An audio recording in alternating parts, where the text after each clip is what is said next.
When I stumbled upon 98 brand new houses worth $34 million sitting on land I'd owned for 30 years, I realized the HOA queen thought she'd pulled off the perfect heist. Too bad she'd just handed me the deed to her entire subdivision, imagine.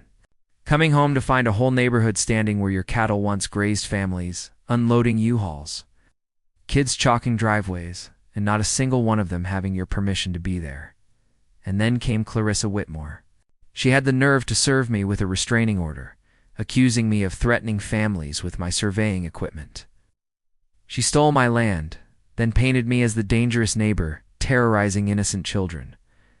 What she didn't know: my grandfather's 1924 contract stated that any house built on this land automatically became mine the moment the first foundation was poured soon. She was about to learn why you never steal from a land surveyor who's been documenting property lines for 4 decades, especially when federal law is on his side. Before we get into it, tell me, what would you do if someone built 98 houses on your land? Share your revenge fantasies in the comments. Let me know where you're watching from. My name's Samuel Granger, friends. Call me Zakand. I'm about as old school Redwood County stubborn as they come. At 62, I've spent 40 years walking boundaries, settling disputes, and making sure every inch of land in 3 counties is where it's supposed to be.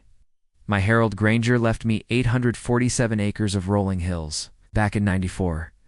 Along with one piece of advice, boy: never trust a man who measures land without getting his boots muddy, in Pine Hollow County. The morning mist carries the scent of honeysuckle and diesel from the highway. Progress creeping into farm country. Every sunrise, I'd walk my fence lines with a mug of black coffee. Gravel crunching under my boots, checking for storm damage. The taste of well water, the smell of cattle. This was real farming, not the postcard version developers were trying to sell. My late wife, Martha, used to say I kept property records like other men collect baseball cards obsessively, and with a pride that bordered on madness.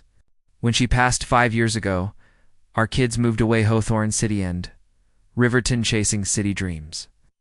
That left me in our old 1949 farmhouse, just me, my heritage cattle, and my memories. And then, Clarissa, the kind of woman who treats a clipboard like it's a weapon and speaks in passive-aggressive corporate code that could make a saint curse. At 49, she'd perfected the suburban HOA president look-fresh salon highlights. White Lexus washed weekly, and that dead-eyed smile that says she's called the city about your mailbox. Clarissa was married to Martin Whitmore, a town councilman. In Mapleford means she thought she was royalty. For 8 years, she circled my pasture like a buzzard, sending go-betweens with insultingly low offers for my land. And every time, her desperation was stronger than her perfume. The real trouble started after. I spent 3 weeks in Cascade Valley helping my daughter through a messy divorce. I've been looking forward to my quiet routine coffee at sunrise. Checking cattle, maybe fixing a fence post or two. But as soon as I pulled into my graveled driveway, something felt wrong. No cattle, no meadowlarks. Instead, I heard lawnmowers, car doors slamming, and kids laughing. Not exactly the sounds of my back 40. I grabbed my surveying gear and headed toward the noise, figuring maybe someone was trespassing, but walking through the pasture. The air smelled of fresh asphalt and cut lumber, and then my coffee mug slipped from my hand and shattered against. The rock before me stretched 98 pristine houses, perfect lawns where my Angus cattle once grazed, a stone entrance arch that read Oak Ridge Haven in swirling script. Families unloading moving trucks, golden retrievers chasing balls, kids drawing on driveways. The full suburban dream built right on top of my land. I stood there frozen, half convinced I'd wandered into the wrong county until I spotted my grandfather's oak tree. Initials carved deep into the bark and Cedar Brook winding through the fields, and then Clarissa rolled up in a golf cart wearing an HOA badge and the kind of smug grin you can only get from thinking you've outsmarted everyone in town. "Excuse me, sir?" she said in that syrupy voice that made my jaw clench. "This is private property. Heritage Meadows is a gated community for residents and invited guests only." I glanced around at my own trees, my creek, the land my Harold Granger taught me to protect, and realized I was about to get a crash course in small-town corruption. "Ma'am," I said, keeping my voice even, "there's been a mistake. This has been my property since 1994. Her laugh was like nails on a chalkboard. "Oh, honey, I think you're confused. Heritage Meadows was purchased legally from Millbrook Development Corporation 2 years ago." She pulled out a folder thick enough to choke a horse. "See? 847 acres purchased for fair market value. Probably just a surveying error on your part. I've dealt with enough disputes to know when someone clutches. Paperwork that tight, they're hiding something. Mind if I take a look?" I asked. "I'm not legally required to share HOA business with trespassers," she sniffed. "But these families have kids starting school in 2 weeks. Surely we can work out an arrangement that won't disrupt their lives." That's when I knew this wasn't a mistake. This was a con dressed up in community spirit. 3 days later, Deputy Mike Ashworth, her brother, knocked on my door with legal papers and a smirk that told me exactly how fair my fight in this county was going to be. The restraining order claimed I'd trespassed on Heritage Meadows property and threatened residents with surveying equipment in a menacing manner. Apparently, carrying a measuring tape now counted as wielding a deadly weapon. The order barred me from stepping foot on my own back 40. And Deputy Mike made sure to point out that violating it meant jail time. But Clarissa wasn't done flexing her suburban warfare skills. Within a week, every Heritage Meadows resident got a letter warning about the unstable former landowner who posed a safety risk to families and children. She even formed a neighborhood safety committee that patrolled my property line, like border guards snapping photos of me feeding my cattle, as if I were running some sort of criminal operation. Then came the social media blitz. Clarissa posted side-by-side photos on the Mapleford Facebook group, my weathered farmhouse versus her shiny subdivision, claiming my unkempt property attracted vermin and lowered property values. The comments exploded into luau digital. Warfare locals who'd known my family for decades against newcomers who swallowed Clarissa's story whole. But here's the thing, 40 years in surveying teaches you that while some people talk loud, the truth is always buried in paperwork.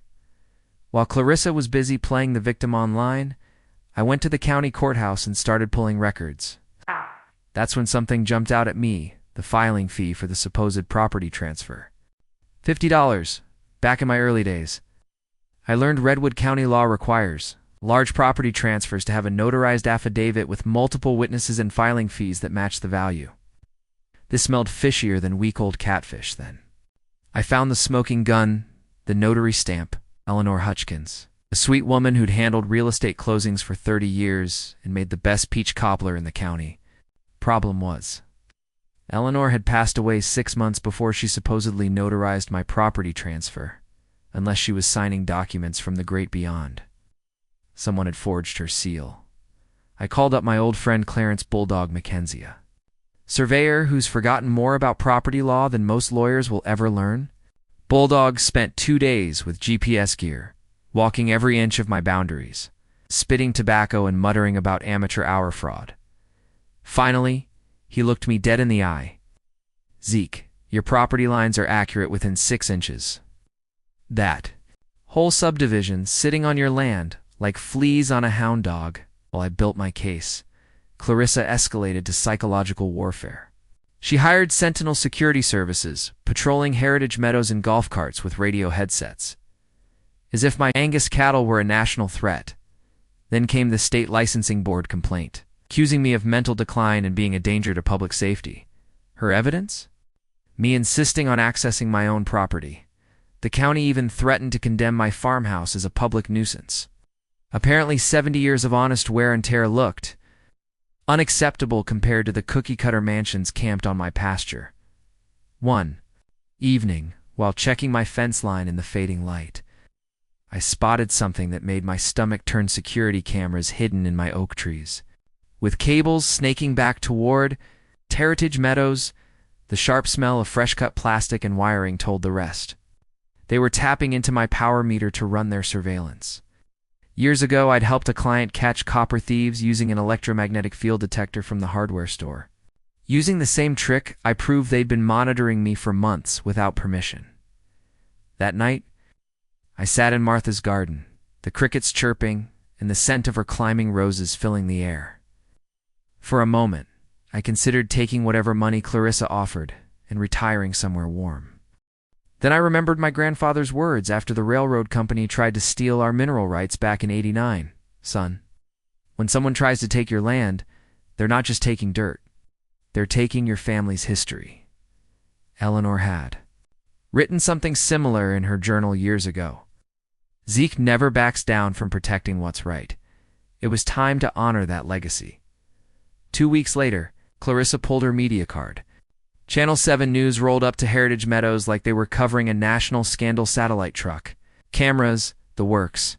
The headline: Elderly man's delusions threaten young families. They interviewed worried mothers clutching designer.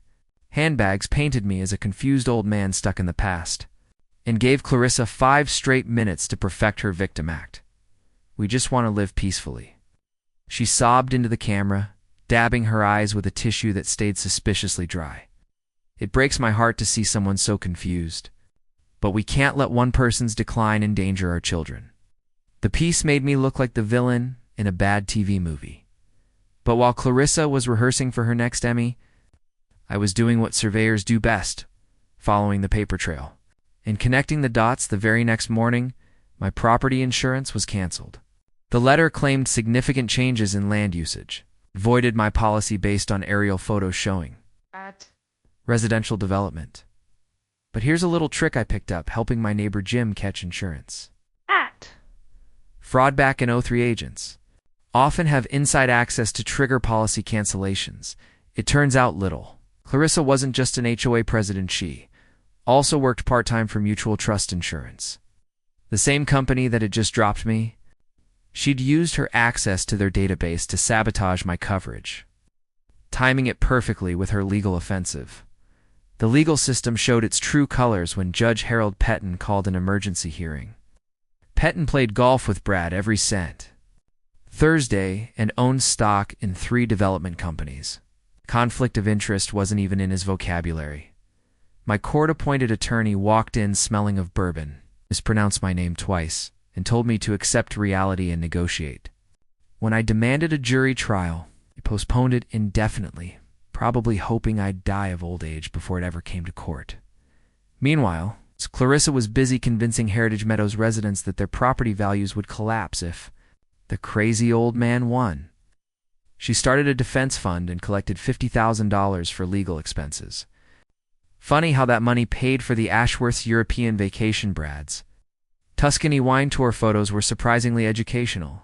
Residents even organized bake sales and car washes, unknowingly funding their own exploitation with the loyalty of cult members. But I wasn't just sitting around.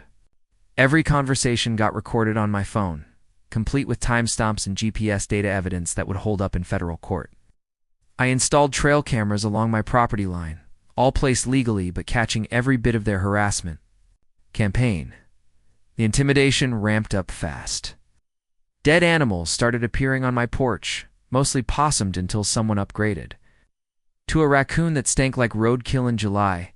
Nails scattered across my driveway took out my truck tires twice.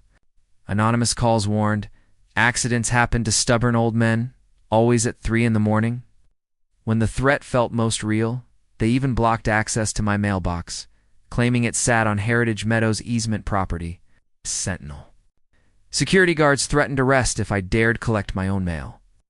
The irony of stealing my mail while accusing me of trespassing wasn't lost on anyone with half a brain. That's when my guardian angel showed up, wearing jeans and carrying a notebook. Ruby Morgan, investigative reporter for the Nashville Tribune, had moved to small-town Redwood County for peace after burning out in the big city. She approached me after watching Channel 7's hit piece, her instincts telling her something smelled worse than my septic tank. "Mr. Thornfield," she said, "I've covered enough white-collar crime to know a con when I see one. I review your documentation." Ruby spent 3 days digging through public records, confirming my ownership, and finding marketing materials for Heritage Meadows dated 2 years before the so-called purchase. Her background in financial crime taught her that the internet never forgets. The Wayback Machine revealed deleted pages showing development plans from 2021, proving this was premeditated. She even uncovered Brad's sealed juvenile record for real estate fraud in Kentucky. Our town councilman had a history of theft, just never attempted it on this scale. Then the county turned up the heat with eminent domain threats, claiming Heritage Meadows provided essential housing for community growth. They appraised my 847 acres at $80,000 in agricultural value, ignoring its $12 million residential worth. Classic government land grab, steal for pennies, hand it to developer friends for millions. Soon after, my well water tested positive for contamination. My cattle showed signs of poisoning, traced back to runoff from Heritage Meadows storm drains. The subdivision was leaking toxic construction waste into the groundwater, feeding my well in Cedar Brook. The stress caught up with me. I ended up in the hospital with chest pains. Doctors told me to reduce stressor, consider assisted living. That's when Clarissa slithered in, fake tears and all, with a $200,000 settlement offer. "Zeke," she whispered, leaning over my hospital bed like a vulture over roadkill. "This could all disappear tomorrow. Think about your family. Is dirt really worth dying over? Lying their heart monitor, beeping antiseptic stinging?" My nose. For needle in my arm, I realized this was no longer about property lines. This was about stopping criminals hiding behind a mask of suburban respectability, while victimizing an entire community. It was time to fight back. Getting out of that hospital bed felt like waking from a nightmare straight into a war zone. While I'd been hooked up to machines, Clarissa and Brad had been busy cementing their theft with political moves slick enough to make Vegas con artists jealous. Brad introduced an emergency city council resolution to annex Heritage Meadows into Mapleford. It was a bureaucratic masterstroke city jurisdiction, would override county property laws. Putting the subdivision under Brad's direct influence, they buried the public notice in the classified section, where only lawyers and land surveyors ever look, and fast-tracked the vote for just 10 days later. Ruby kicked her investigation into overdrive, uncovering document fraud that made Watergate look like amateur hour. Computer forensics showed Brad's crew was stealing digital signatures from legitimate transactions and pasting them onto forged documents. The Eleanor Hutchkins forgery wasn't isolated. They were using the identities of deceased notaries. In 4 counties, meanwhile, Heritage Meadows families started receiving massive special assessments from the HOA. Clarissa demanded thousands from each household to fund the legal fight. Threatening foreclosure for non-payment, she was extorting the same people she claimed to protect, charging them top dollar to defend property they didn't even own. The irony was thicker than Arthur's cornbread. Some residents started calling me in secret, their voices shaking as they whispered late at night when their kids were asleep. They were beginning to wonder why their HOA queen needed BMW payments to fight. One old man with a measuring tape. I used Ruby's newspaper budget to hire an independent building inspector. Turns out journalistic integrity sometimes comes with funding for exposing corruption. What he found made my surveyor soul Ike 47 major code violations, including houses built on wooden platforms over buried swampland without proper septic permits, the electrical systems in Heritage Meadows were a disaster waiting to happen. So far out of county fire code that one spark could have turned the entire subdivision into a suburban bonfire. Clarissa's desperation reached new lows when she offered Dr. Stevens $20,000 to label me mentally incompetent. She wanted a fake dementia diagnosis to force guardianship proceedings. But the doctor? He recorded every word. She even hired a bottom-feeder private investigator to invent lies about my military service stories so absurd any veteran could dismantle them over morning coffee. Then came the environmental bombshell. Ruby uncovered that Heritage Meadows was built over federally protected wetlands without a single EPA permit. It violated more environmental laws than an oil spill. Own consulting firm had falsified the original survey, calling rare marsh habitat non-significant grassland. In the process, they'd destroyed breeding grounds for a rare salamander species, triggering federal endangered species violations, each carrying daily fines high enough to buy the entire subdivision twice over. That's when Danny Kowalski, the former construction foreman, finally spoke up. Months of threats against his family hadn't silenced him, but fear had. Now he handed Ruby copies of the real environmental survey plus photos of Brad ordering crews to pour concrete over those wetlands. Danny quit rather than help destroy protected land. For that, he'd been harassed nonstop. Ruby's financial digging was just as damning. She followed the money through more shell companies than a street hustler's card game straight into overseas accounts screaming money laundering louder than a tornado siren. And the worst part? The construction loans were secured using my property as collateral without my knowledge. Fraud so blatant that when it fell apart, certain bank executives would be staring down federal conspiracy charges. For the homeowners, the wake-up call was brutal. Their deeds were worthless. Their title insurance excluded contested land. They were about to lose their homes while still owing mortgages on houses they never legally owned. Secret meetings started, popping up all over, late at night, neighbors whispering about class action lawsuits. The American dream they'd bought into was nothing more than an environmental crime scene. Clarissa's last desperate move? She announced a Heritage Meadows family festival to showcase community support. She wanted politicians, police, and media to see smiling families and bouncing kids on the same day the city council was voting to annex the subdivision. It was her PR stunt to paint me as the villain, but I had my own timing in mind. Ruby arranged for federal EPA inspectors to begin their wetlands investigation that very day. Danny agreed to testify about the cover-up, and I had prepared airtight evidence packages complete with my grandfather's 1924. Railroad contracts they never bothered to research. Festival day was going to be their undoing. The sweet smell of barbecue and cotton candy would be mixed with the acrid scent of their lies burning down. Then, 3 days before the festival, Ruby called me at 6 in the morning. "Zeke, get down to the courthouse basement now. I found something that's going to blow this whole case apart, like dynamite in a henhouse." I drove through morning fog thick as Martha's gravy, heart pounding. Ruby met me at the back. Entrance, hair wild, clutching coffee-stained papers like they were gold. She dragged me down creaky wooden stairs, into a basement that smelled like mothballs and broken promises. "I was researching easement law for another story," she said, "and I stumbled onto these." Under flickering lights, she spread out yellowed documents original 1924. Railroad easement contracts sealed in manila envelopes. They hadn't seen daylight since Eisenhower was president. The paper crackled in my hands. As I read, I could almost hear my grandfather's voice from 9 decades past. "Your Harold Granger was a genius," Ruby said. "Look at Clause 7. My hand shook as I read the faded text. Samuel Granger Sr. hadn't just negotiated mineral rights. He'd locked in development protections so strong, they made fort knocks look flimsy.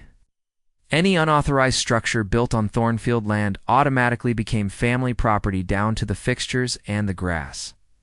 Sweet mother of pearl, I whispered. Grandpa had seen this coming a century ago. Filed with the Federal Railway Commission, the contract carried jurisdiction far beyond any county judge, city council, or HOA. No one could touch it. Ruby grinned. Your property extends 200 feet past current survey markers covering 98 houses. A clubhouse, pool, tennis courts, and that precious 9-hole golf course Brad loves so much. Satellite images proved the boundary markers had been moved. While I was away in Cascade Valley, Ruby spread out printouts like a Vegas dealer. Recreational facilities worth $8 million and under your grandfather's contract, they're yours, all of them. We're talking $42 million worth of property gift-trapped in their own stupidity. I laughed until my eyes watered. 98 houses at $350,000 apiece, plus all the amenities mined, thanks to a contract. With no expiration date, Ruby had even found proof Brad knew about the easement clause years ago. He'd accessed these same records during genealogy research. Emails showed he'd planned the theft. Banking on me never finding the original documents, he thought he could outsmart a Thornfield. Ruby chuckled. But he made one fatal mistake. The insurance fallout was staggering. Heritage Meadows held $50 million in fraudulent coverage based on falsified ownership records. When the truth came out, insurers would face liabilities bigger than their CEO bonuses. With federal jurisdiction now in play, the Ashworths' local political shields were useless. U.S. Marshals would enforce my grandfather's 1924 contract. With an authority that made county sheriffs look like mall security, the strategic advantage was crushing. I didn't have to prove ownership, the contract granted it automatically. Clarissa's grand festival was about to become her public undoing, and she was unknowingly handing me the rope for her own downfall, all while the cameras rolled. Ruby's kitchen table vanished under a flood of legal files, maps, laptops, and enough coffee mugs to power a NASA launch. The warm scent of her blueberry muffins clashed with the sharp tang of printer ink as we mapped the destruction of Heritage Meadows' suburban empire. Lena would have loved the chaos, every piece of it driven by a sense of justice. Marcus Webb arrived. It's the very picture of federal justice in a tailored suit. With 4 decades of experience sending white-collar criminals to prison, his wire-rimmed glasses had seen more courtroom victories than most judges. He studied the evidence with the precision of a surgeon. Your grandfather's 1924 contract is tighter than bark on a tree, Marcus said, fanning the yellowed pages like a winning poker hand. I've prosecuted a dozen railway easement cases, and this language could stop a freight train. Dr. Sarah Lightfoot joined via video, her EPA credentials adding environmental crimes to our arsenal. The wetlands damage report hit me hard. $15 million in restoration costs for a habitat that had taken centuries to form. They destroyed a federally protected salamander habitat, she explained, her voice carrying the weight of congressional testimony. Daily fines pile up faster than a teenager's credit card debt. This could bankrupt them for generations. Then came Danny Kowalski, the former construction foreman who looked like he'd been carrying a load of concrete guilt for months. He spread blueprints across Ruby's table, pointing out engineering disasters that would make any builder's insurance agent faint. These houses are death traps on stilts, Danny said, tracing the foundations. Brad had ordered pressure-treated lumber instead of proper concrete pilings to cut costs. Families are living in expensive houseboats that don't know they're sinking yet. Patty Goldman, our forensic accountant, was practically glowing as she connected the financial dots. Her laptop screen displayed money trails like spaghetti flung by a drunken artist. Total fraud. $89 million, she announced, each figure hitting like an artillery shell. They'd pre-sold 150 lots with fake ownership papers. Bernie Madoff would have been impressed. Ruby laid out our media strategy with the precision of a military operation. EPA inspectors at 11 during the opening ceremony, federal marshals at 1 during face painting. My story going live at 2, right when families would be checking their phones over plates of barbecue. The coordination would have impressed even my surveyor's obsession with perfect measurements. EPA would handle environmental crimes. The FBI would take the financial fraud. U.S. Marshals would serve papers that no local corruption could shield. Watching it all come together was like seeing a Swiss watch designed by furious federal agents. My biggest concern was protecting the innocent families trapped in Clarissa's scheme. Marcus researched victim compensation programs while I drafted fair rent-to-own agreements for those who wanted to stay. And these people bought the American dream from professional liars? I said, feeling that steel-cold determination that meant there'd be no compromise. We'll bring down the criminals without destroying the victims. Ruby's team transformed into a covert documentary crew, hidden cameras, live stream capability, evidence systems ready to capture every second for court and for the public. My role was to act or pretend to negotiate with Clarissa, keeping the Ashworths busy while agents moved into position. Reverend James Mitchell brought moral weight no small town a politician could ignore. His church would shelter displaced residents, and his deep knowledge of the Thornfield family's century-long history anchored our cause in local truth. Our exhibits for the press would speak louder than words before and after shots of the wetlands, side-by-side document forgeries, and water contamination tests that would make any newsroom hungry for the story. We had backup plans for everything: local interference, flight risks, retaliation. Evidence was stored in multiple secure locations. Civil rights attorneys stood ready, and 3 national news outlets were already circling. The night before the festival, I visited Martha's grave. Sunset poured the sky in soft purples and golds, her favorite colors. Her journal entry from our 20th anniversary echoed in my head. Zeke fights for what's right, not what's easy. Kneeling in the honeysuckle-scented grass, I promised her that tomorrow would expose 2 decades of corruption while protecting the people hurt by it. Clarissa had planned a celebration of her theft. Instead, she was about to host the most expensive public confession in Redwood County. History served with a side of federal justice and broadcast live to the world. Festival morning came with perfect weather, as if Clarissa thought the heavens approved her scheme. Heritage Meadows gleamed like a Hollywood set, banners, balloons, and the sugary smell of cotton candy mixing with barbecue smoke. It might have been charming if it hadn't been built on fraud. She pulled every trick in. The book children's choirs, speeches about family values, media coverage carefully staged to show wholesome families and avoid the federal agents stationed discreetly around the grounds like wolves in tailored suits. The night before, someone had cut my internet and phone lines. Cheap intimidation. That made me laugh harder than a Three Stooges marathon. My tires were slashed again, and a note was left on my windshield. Accidents happen to stubborn old fools. Ruby's car was spray-painted with Mia lies. The lettering crooked enough to suggest it came from someone who failed art class. Brad had even called an emergency city council meeting, desperate to push through the annexation vote. Council members had anonymous $10,000 deposits the day before, and Ruby's cameras caught the handoffs in parking lots like bad spy film extras. By Friday afternoon, my bank accounts were frozen, supposedly for a money laundering investigation. The bank manager, Brad's brother-in-law, refused to give details. Suddenly, I had no access to legal funds, no access to grocery money financial warfare designed to starve me into surrender. Clarissa escalated her manipulation, telling residents, "I'll bulldoze houses the moment I win," leaving kids homeless. Before school starts, she built fake social media profiles, spreading rumors about my mental health with the dedication of a full-time cyberbully. Some Heritage Meadows parents even formed patrols, as if I were an invading army armed with nothing but surveying gear. Then the real cover-up began.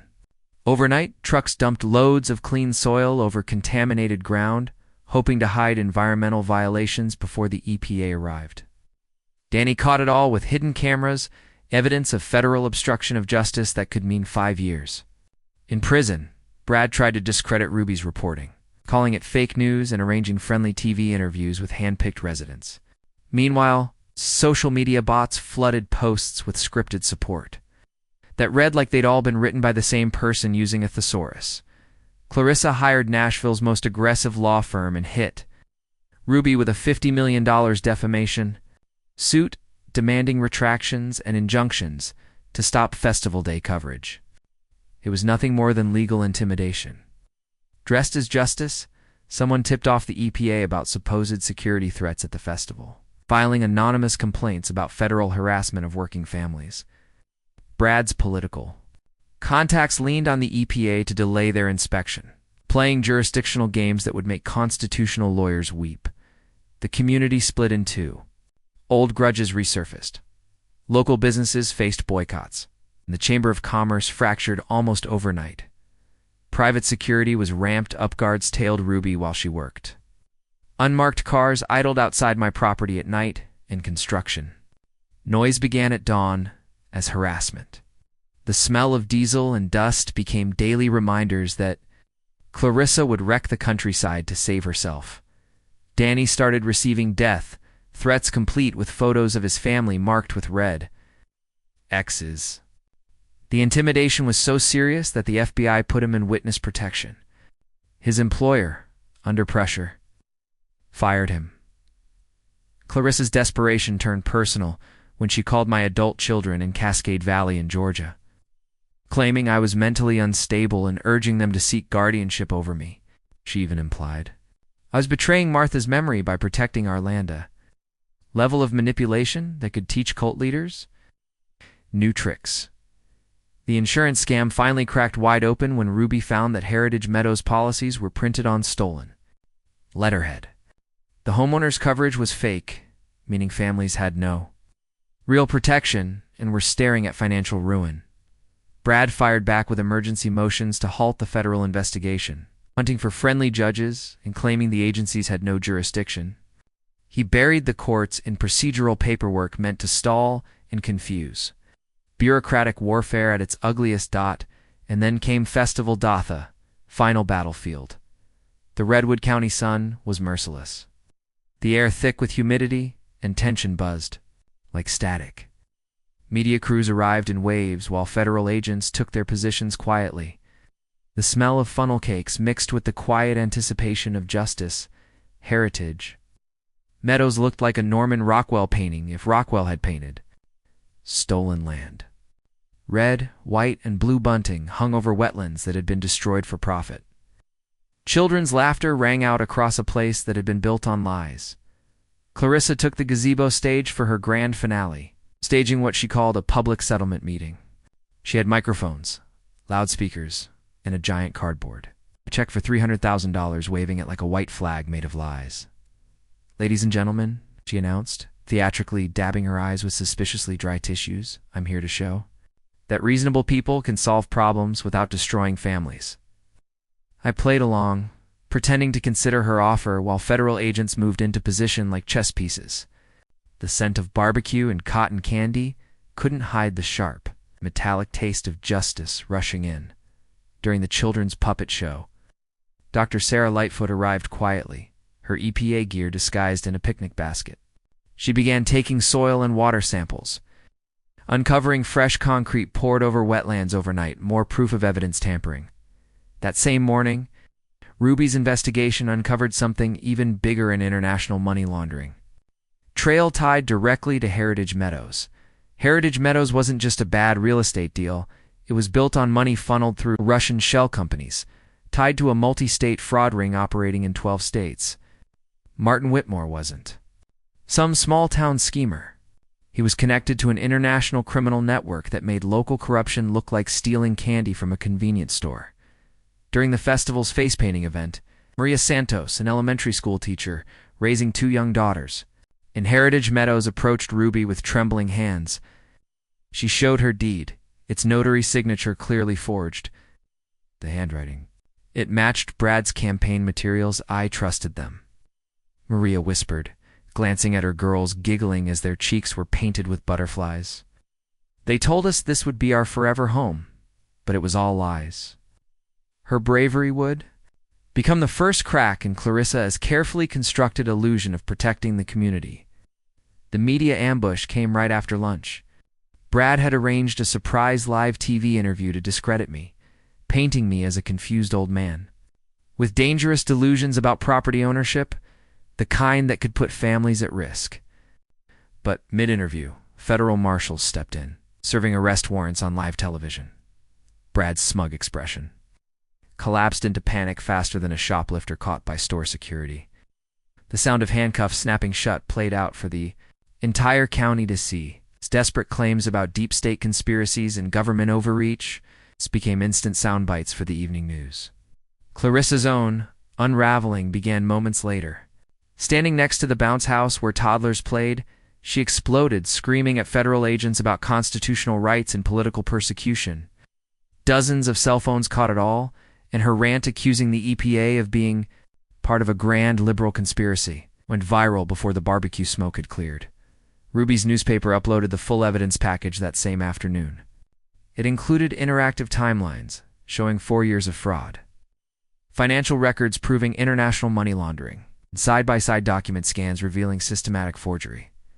The truth spread faster than small-town gossip. Reverend Mitchell quickly organized an emergency meeting at the Methodist Church, offering shelter to displaced families. Volunteer lawyers showed up to give free legal advice. Local businesses pitched in with job offers for those suddenly in crisis, proving that real community spirit could survive even the worst corruption. Then the EPA results dropped. Heritage Meadows' groundwater was contaminated, threatening the health of the entire area. Families were evacuated to local motels at federal expense. The water supply was declared unsafe. Cleanup was estimated at $25 million, a restoration project that could take decades. U.S. Marshals locked down Heritage Meadows as a federal crime scene. Residents had 48 hours to remove personal belongings before evidence collection began. What was once sold as the American dream now stood as a cautionary monument to greed. Disguised as neighborhood growth, the arrests came in waves. County Sheriff Mike Ashworth was charged with accepting bribes. 3 city council members faced federal counts of money laundering. The local bank president was indicted for mortgage fraud.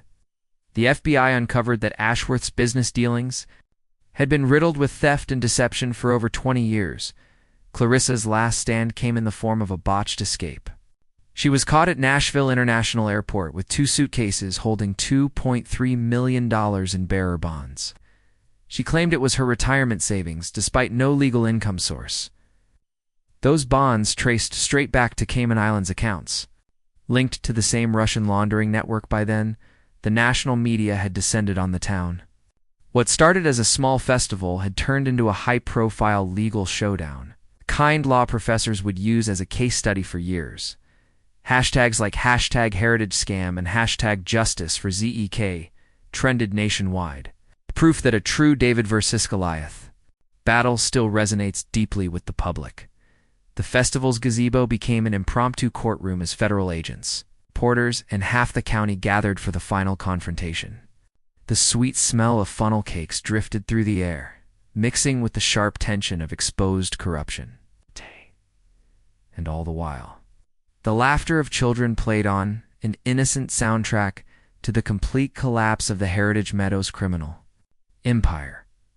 I stepped up to the microphone, my grandfather's old surveyor's compass hanging from my neck like a talisman, and in my hands, the original 1924 railroad easement, a document that would change everything.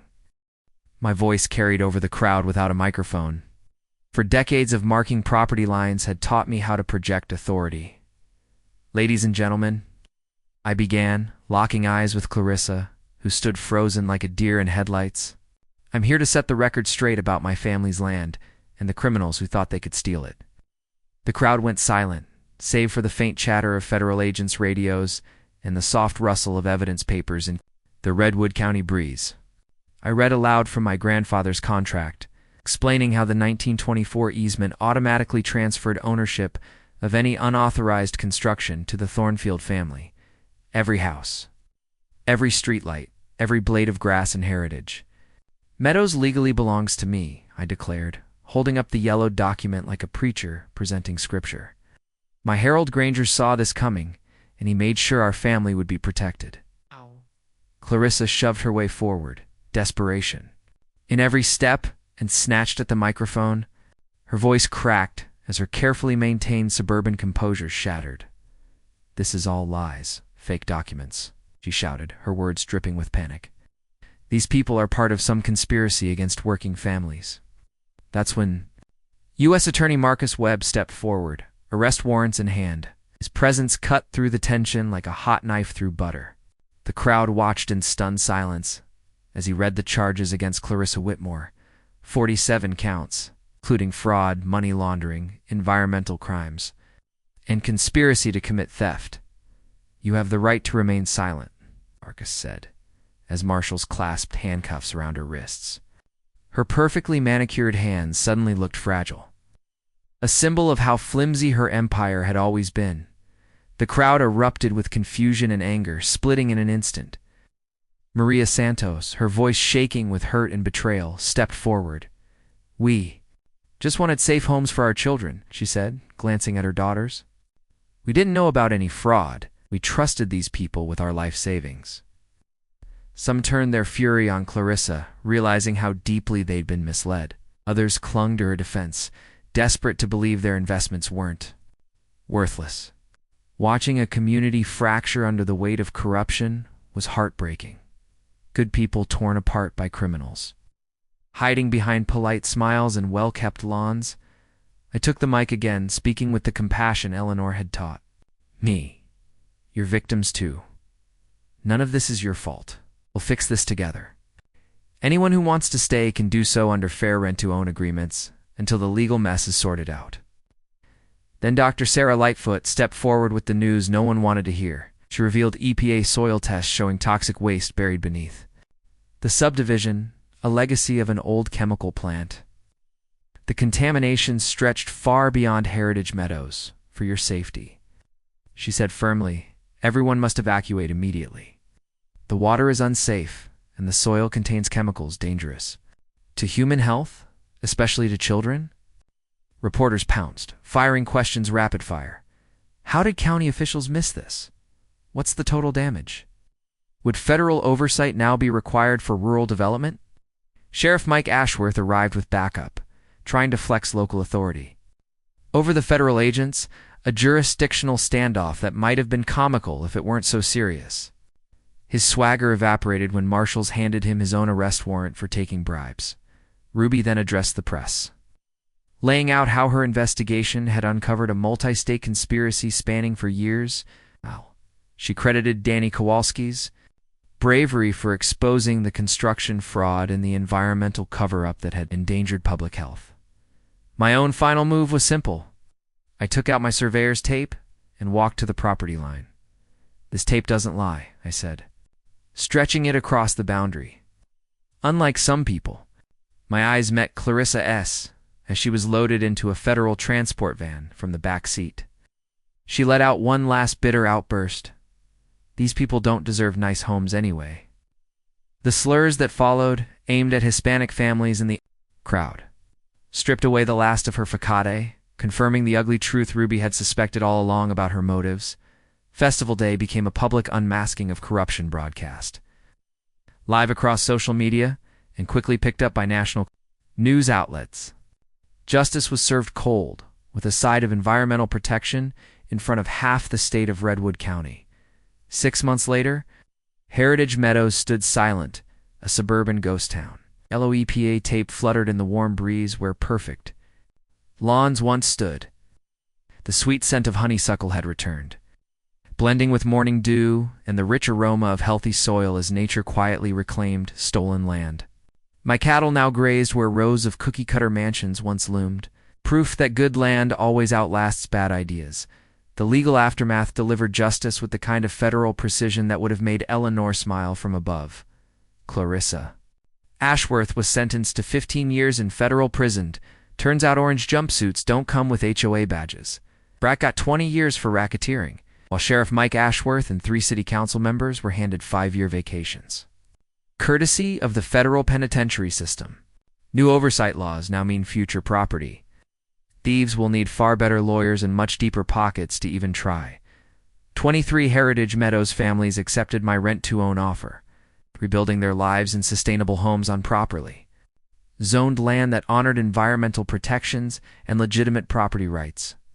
Maria Santos became our community liaison, her children now playing in clear, cool streams where toxic runoffs once flowed. Watching kids catch salamanders in restored wetlands reminded me exactly why we fought so hard. From the property settlement, $20 million launched the Thornfield Foundation, is funding scholarships for first-generation college students who know that honest work will always beat suburban scheming. The Eleanor Thornfield Memorial Library now stands in the heart of Mapleford, offering free legal aid clinics to help property owners defend themselves from corporate predators with fake smiles and clipboards. 400 acres became the Thornfield Wildlife Sanctuary, protecting endangered species and teaching future generations about environmental stewardship. The climate research station we built there now attracts scientists from 3 major universities, proof that conservation and education create more lasting jobs than fraudulent development ever could. Ruby's Pulitzer Prize catapulted her to the Washington Post, but she still returns every year for the Thornfield Heritage Festival. Her Emmy-winning documentary on Heritage Meadows is now required viewing in journalism schools, teaching future reporters that good journalism can literally save communities. Danny Kowalski testified before Congress about construction fraud, leading to whistleblower protections that now bear his name. His restoration company employs others who chose integrity over corporate greed. Turns out honesty pays far better than fraud and comes with far less risk of a prison sentence. The ripple effect was bigger than any of us imagined. FBI investigations uncovered similar schemes in 47 other communities, shutting down $2.3 billion in fraudulent projects. Congressional task forces created a federal property verification system that now shields families from predatory developers. These days, I teach surveying at the community college, passing on 40 years of hard-earned knowledge to students who will protect the next generation from property theft. My main lesson is simple: accurate measurements and honest. Paperwork built this country. Everything else is just expensive decoration, our annual heritage. Festival now celebrates real history, with music, crafts, and stories that honor true community values.